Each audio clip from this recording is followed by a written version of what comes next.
ఈ భూమి లేని వాళ్ళే మోడీకాయ ఉంటుంది చెల్లె పక్కన గుంట భూమిలో ఎందుకు ఇయ్యారు 12,000 వాళ్ళకి ఎందుకు ఇయ్యారు చెప్పు బాగుందా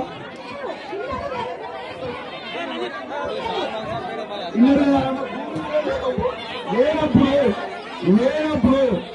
ఎంతవరకు కరెక్ట్గా పేరు ఎందుకు రాయాలి అదే పేరు ఎందుకు రాయాలి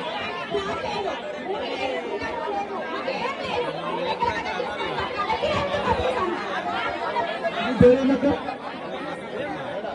అర్హత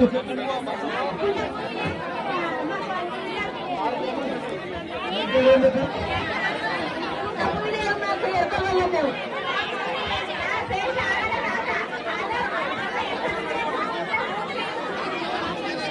ఇప్పుడు మీరు ఇస్తారా అయ్యా నా జవాబు చెప్పాలి మీరు ఇప్పుడు అధికారులు ప్రభుత్వం తరఫు నుంచి మీరు జవాబు చెప్పిపోయారు మీరు మాకు ఇస్తారా అయ్యారా ఇప్పుడు వాళ్ళ 12,000 ఎందుకు ఇయ్యారు వాళ్ళ ఎవరికి గుంట భూమిలో ఎందుకు ఇయ్యారు గుంట భూమి లేదు వాళ్ళకి ఇల్లు లేవు ఎందుకు ఇయ్యారు జవాబు చెప్పరా అడుగుతారో పోలీసు వాళ్ళని పెట్టి కొట్టిస్తారు లేకుంటే కేసులు పెడతారు లేకుంటే జైలు పంపుతారు